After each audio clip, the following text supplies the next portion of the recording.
Olá, mais uma temporada do Artefato no ar e junto com ela, muitas atrações. E nesta edição vamos de diferentes temas: imigração, grafite, cannabis e a política de drogas, escultura e viagem. Quanta coisa, né? Então, para começar, a gente te convida a visitar conosco o Museu da Imigração, que fica em São Paulo.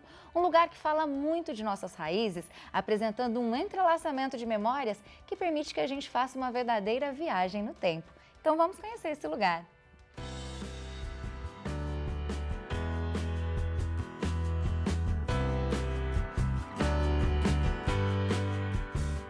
O Museu da Imigração, ele abrange o quê? Nós falamos nessa exposição de longa duração sobre o processo migratório no sentido geral, desde o começo do mundo, até passando pela história desse prédio, que foi uma hospedaria de imigrantes, e também chegando até a atualidade com as migrações contemporâneas. Nós temos exposição de longa duração, que é essa que é a Migrar, que fica no piso superior, e ela fala sobre o processo migratório, como eu havia dito. Então ela é dividida em quê? Desde o começo do mundo, então tem um vídeo que fala sobre a diáspora humana, passando pela imigração no Brasil, contando essa história dos imigrantes no Brasil, a vinda para a hospedaria de imigrantes, a vida no campo e na cidade, o desenvolvimento da cidade de São Paulo, né? A escolha de 4 bairros para representar a miscigenação de culturas, né? E logo no final tem falando sobre a imigração atual.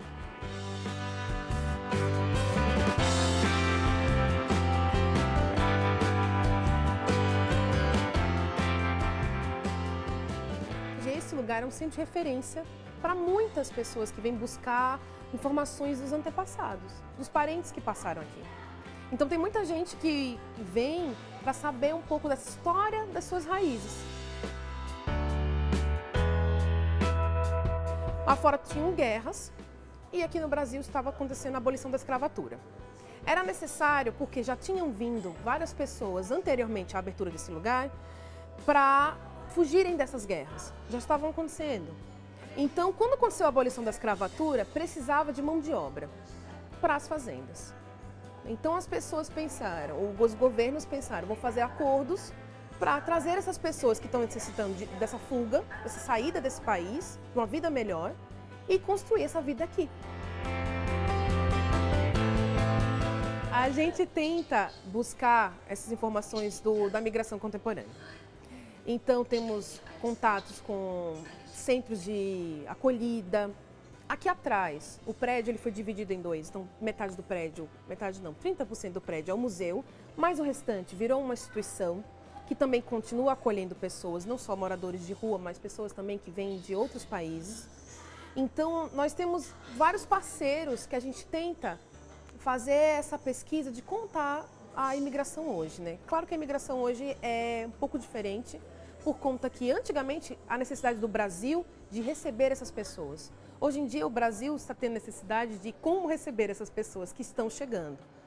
Então a busca pelo novo, pela vida nova, por fugir de um lugar que está prejudicado, ainda permanece. Todos nós carregamos a herança desses ancestrais. E é por essa origem comum a todos que continuamos nossa migração pela Terra.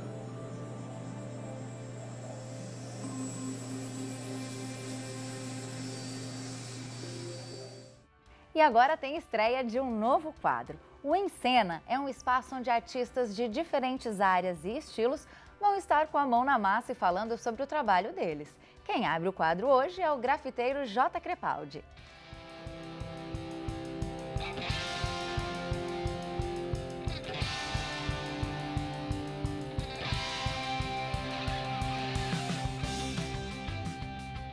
Bom, minha relação com o grafite começou alguns anos atrás, não sei quantos mais, porque eu sempre desenhei desde criança, desde que eu me entendo por gente.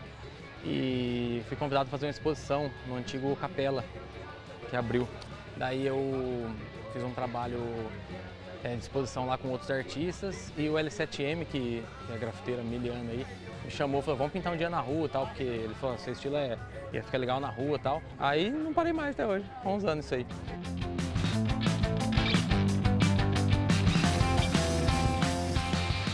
Assim, eu acho legal a intervenção urbana por conta de que todo mundo passa por ali o tempo todo. Então, o que puder fazer a pessoa pensar, uma pessoa que estiver passando por lá, preocupada com outras coisas, de repente ele pode pensar numa coisa diferente ou naquela mensagem que eu quis passar, e eu acho que atinge pessoas, sei lá quantas mil pessoas passam num lugar, alguma coisa eu vou deixar para eles. O legal, acho que o grafite, como para mim, é uma terapia.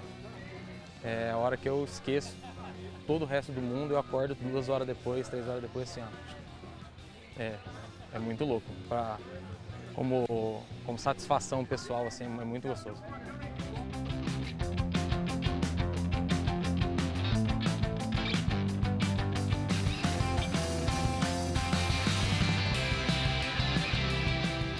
Nós vamos agora para um rápido intervalo e no próximo bloco vamos falar sobre a atual política de drogas e o uso da cannabis para fins medicinais. Quais os problemas e benefícios que as substâncias derivadas desta planta podem gerar? Quais os reflexos da atual política de drogas para a sociedade? Continue com a gente, o Artefato volta já.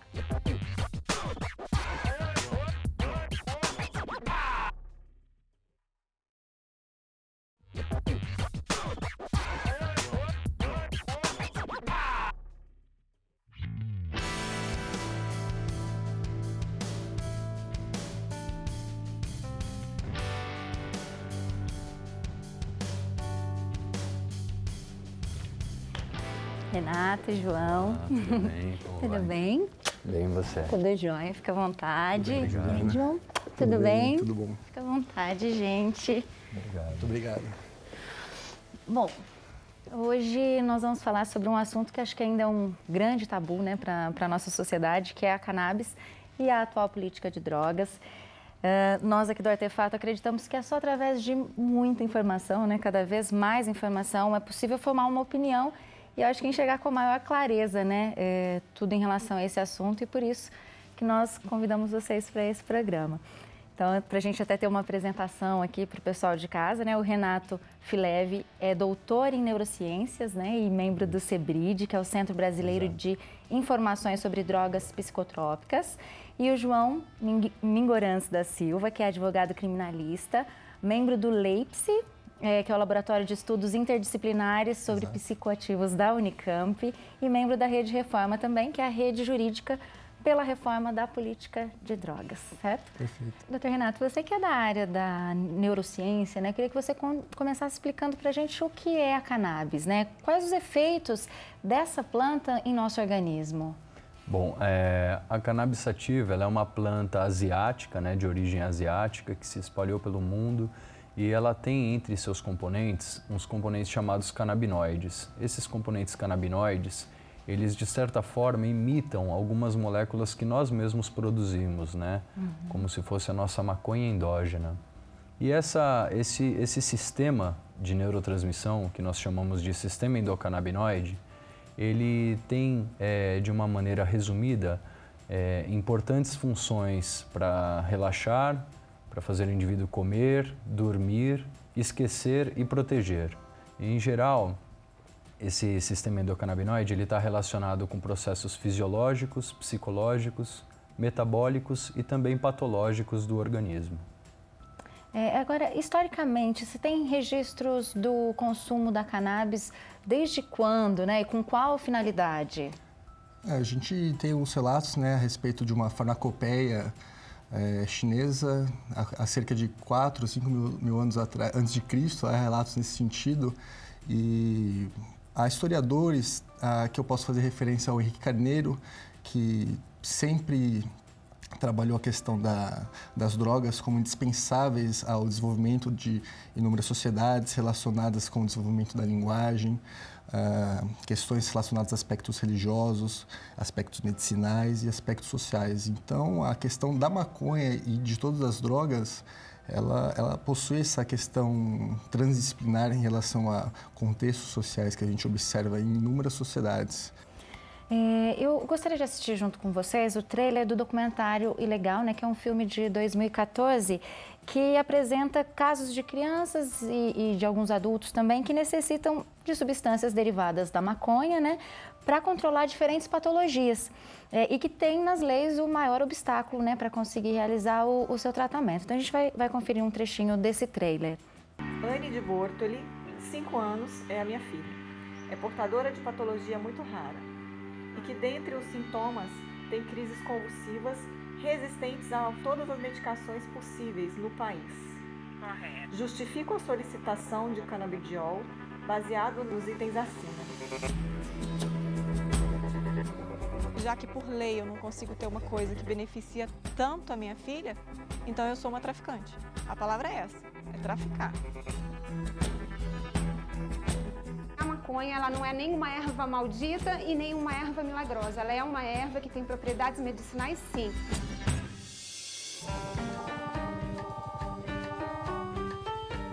Se algum médico no Brasil prescrever algum remédio à base de maconha ou maconha, ele vai ter o registro dele suspenso e vai ser investigado sobre isso. Toda vez que eu for importar, eu vou ter que passar por essa espera. Toda vez a minha filha vai ter que ficar esturricando de convulsionar dentro da minha casa. Por que não se aprova aqui? Ou eles são incompetentes, desinteressados, ou existem forças político-financeiras. O que a atual legislação brasileira prevê em relação à cannabis no Brasil? Hoje a atual lei de drogas, ela possui uma inteligência no sentido de conseguir possibilitar que pessoas tenham acesso e que possam fazer o tratamento com a maconha. Infelizmente, o acesso à maconha medicinal hoje no Brasil, ela é extremamente burocratizada, de sorte que as pessoas que têm o interesse em ter o contato, em ter a possibilidade de se medicar com essa medicação, que é a maconha medicinal, ela necessita de uma autorização junto à Anvisa e essa autorização demanda alguns requisitos.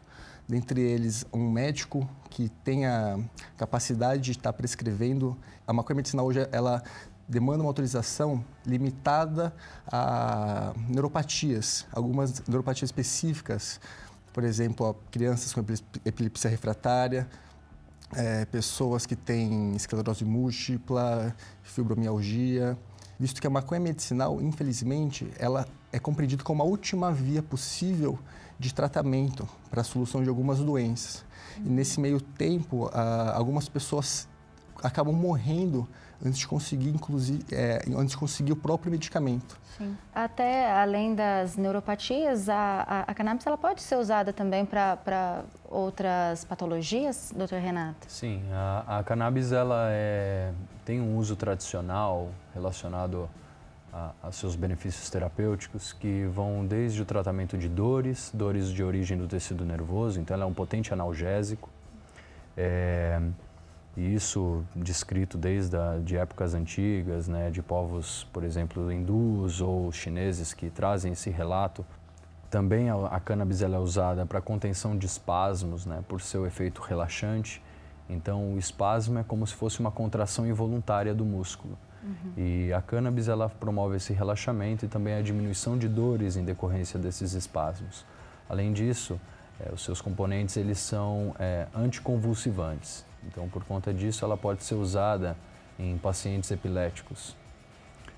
Além disso, ela pode atuar em uma série de doenças, como doenças do metabolismo, como, por exemplo, obesidade, diabetes, como insônia, como glaucoma. E ela vem sendo estudada também, em suas potencialidades terapêuticas, para uma série de doenças, como cardiovasculares, doenças psiquiátricas, câncer, entre outros.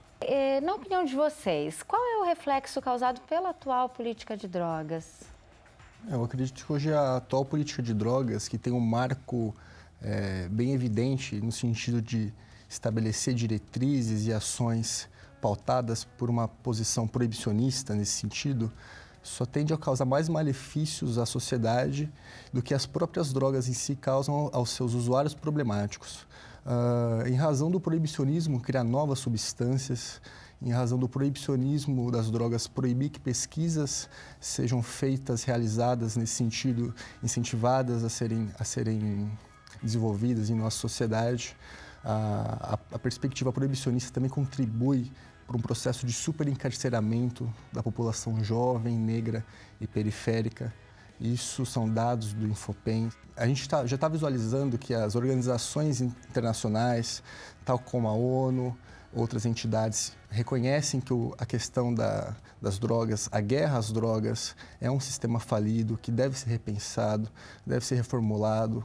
Novas perspectivas libertárias, nesse sentido, têm sido evidenciadas como positivas, como melhores para tratar da questão das drogas e, de certa forma, adequar esse tipo de política a uma perspectiva constitucional, a uma perspectiva pautada em direitos humanos, que reconhece que a questão do uso de substâncias é um fato social e diz respeito a questões sociais e a questões individuais, porque a gente não consegue responder com certa simplicidade o que leva uma pessoa a ter contato a uma substância, quais são as razões pelas quais uma pessoa desenvolve um uso problemático relacionado a uma substância.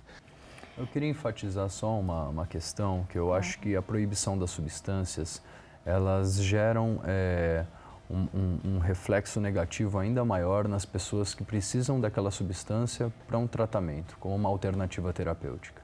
Então, a pessoa, ela é triplamente criminalizada, né, no caso dessa política, porque ou ela se associa a uma organização criminosa para obter um medicamento de certas vezes de qualidade duvidosa, ou então, no caso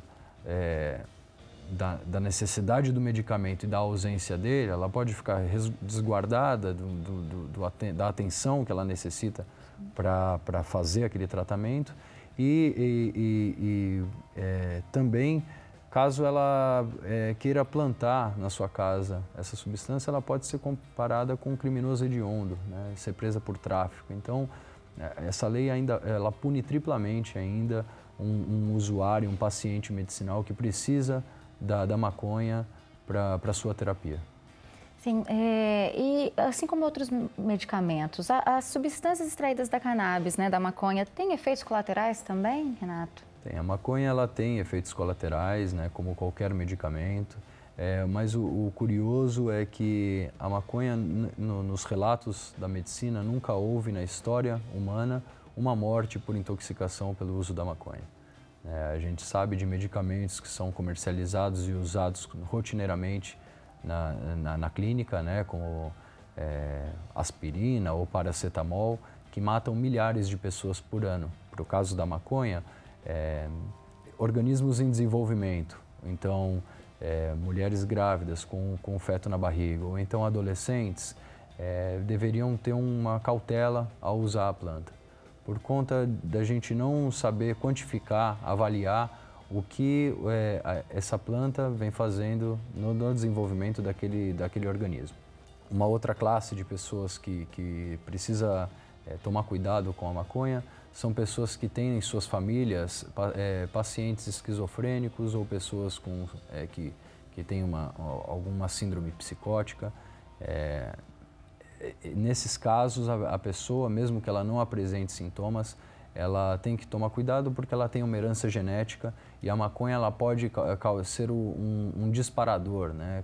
Causar um evento de um surto psicótico, e esse surto psicótico em um organismo sujeito a desenvolver aquela doença, ele pode acabar agravando as condições de saúde daquela pessoa.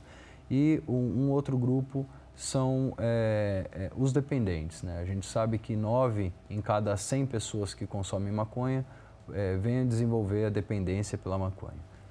Esse número ele não é tão alto caso a gente compare com outros medicamentos que são vendidos nas farmácias. Os benzodiazepínicos, os anfetamínicos, né, os derivados da anfetamina e também os opioides, eles têm números iguais ou maiores até do que esses 9% de indivíduos que vêm a desenvolver dependência. Existem alguns efeitos colaterais de menor gravidade que inclusive fazem 10% dos usuários medicinais abandonarem o padrão de terapêutico, né, com a maconha por conta desses efeitos, que são muitas vezes tontura, o próprio efeito da euforia do THC, ele pode provocar um incômodo naquele paciente que tem que usar a maconha de forma crônica para obter seus efeitos terapêuticos. Então, alguns outros efeitos de menor gravidade, porém, podem aparecer e serem relevantes para o tratamento do indivíduo, que deve ser colocado, exposto a ele antes dele iniciar esse tratamento. No entanto, essa taxa ela é até que baixa quando comparada a outros medicamentos que causam náusea, vômito, desconforto. Isso a maconha não causa. Legal. Quero agradecer muito a presença de vocês, João e Renato. Acho que é um assunto que a gente precisa falar muito ainda. Acho que a sociedade em geral precisa ouvir, discutir, debater muito o assunto, que acho que só assim a gente vai quebrando determinados tabus, né, e chegando com a clareza necessária. Então, quero agradecer a disponibilidade, a presença de vocês aqui no Artefato. Foi um prazer recebê-los, viu? Obrigado você pelo convite.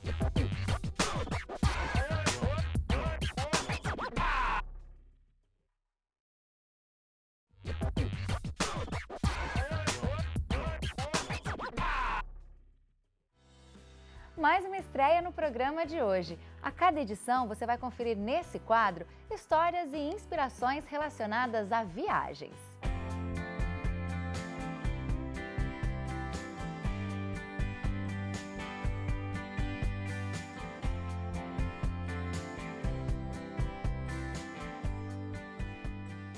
Meu nome é Bruno.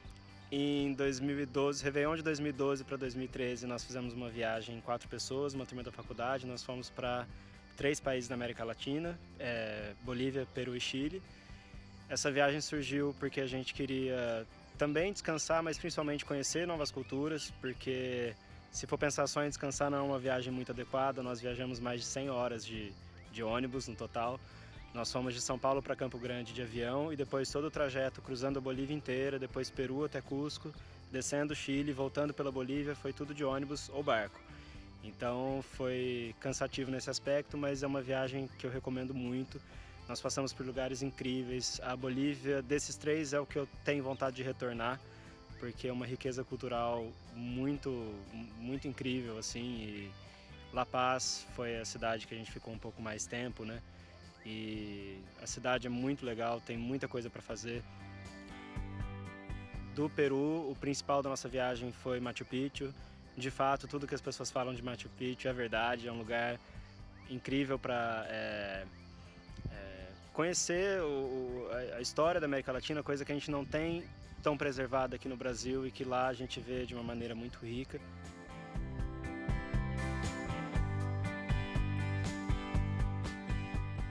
Depois, no Chile, a gente conheceu apenas o deserto do Atacama, apenas pelo tanto de coisa para fazer no Chile, mas o deserto do Atacama também é sensacional. Parece que você está em solo de Marte, porque é tudo muito árido, tudo avermelhado. E os animais também, a fauna é bastante diferente da nossa, então a gente tem a oportunidade de conhecer bichos que a gente não vê na nossa rotina aqui. E da Bolívia, no nosso retorno, que a gente voltou pela Bolívia, a gente foi no deserto de Sal, Uyuni, que é também um lugar único, assim. No caminho, a gente encontrava outros turistas europeus que tinham viajado para o mundo inteiro e disseram que o deserto de Sal era o lugar mais incrível que eles tinham conhecido. E chegando lá, a gente entendeu o porquê da afirmação. De fato, parece que você está pisando no céu, assim. E tudo bem que chega uma hora que você olha para o lado e fala, não tem muito o que fazer aqui, porque não tem nada, é um deserto. Mas a sensação de estar lá é muito legal. E é isso, recomendo essa viagem para quem está a fim de conhecer os nossos países vizinhos, que são muito diferentes da gente, mas também são muito parecidos por outros aspectos. Eu acho importante a gente dar essa oportunidade para conhecer essas culturas e para quem quiser também conhecer pessoas muito diferentes, porque no caminho a gente encontra com todo tipo de mochileiro.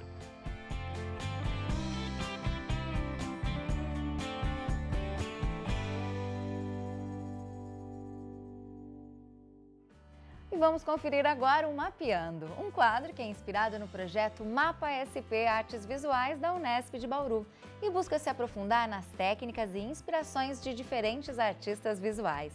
Hoje a gente conhece a escultora Helena Greiner.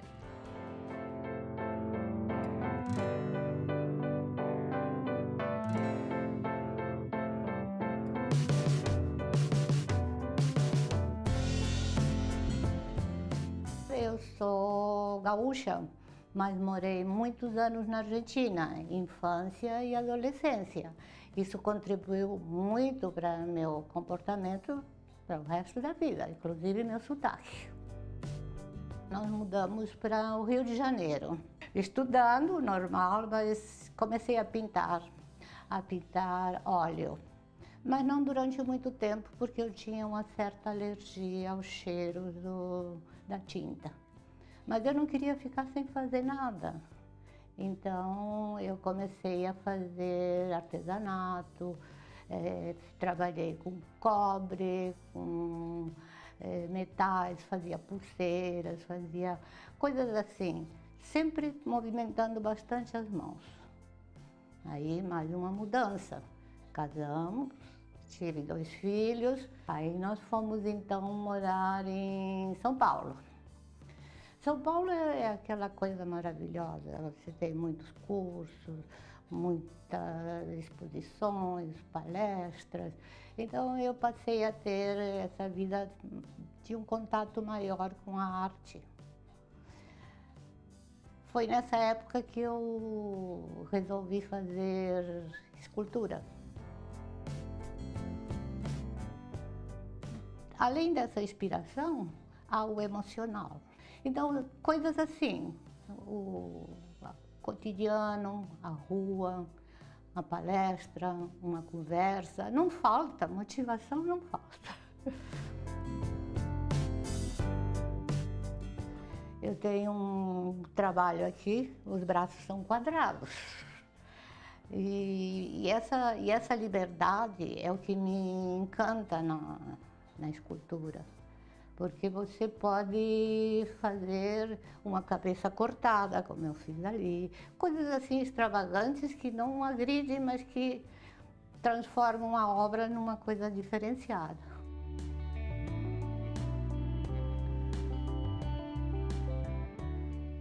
Então, eu agradecer muito a minha família, porque meu marido, além do meu mecenas, me ajuda muito. E a minha filha, como estávamos dizendo, ela vem aqui também e diz, não, por que você não faz assim, faz assado, fica melhor. Então, toda a família, são todos meus fãs.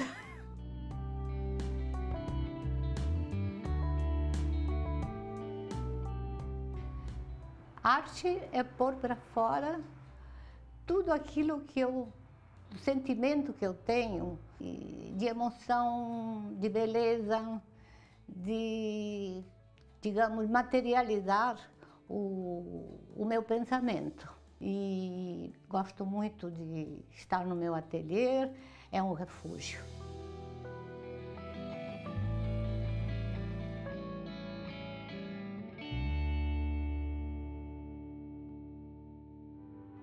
Esta edição do Artefato chega ao fim, mas eu aproveito para lembrar que essa conversa boa continua em nossa página no Facebook. Passa lá, o endereço é facebook.com/programa Artefato. Compartilhe suas opiniões com a gente, a TV Unesp é uma emissora pública e nós queremos estar cada vez mais perto de você e de seus interesses. Na semana que vem eu estou de volta com mais um programa, então até lá. Tchau, tchau.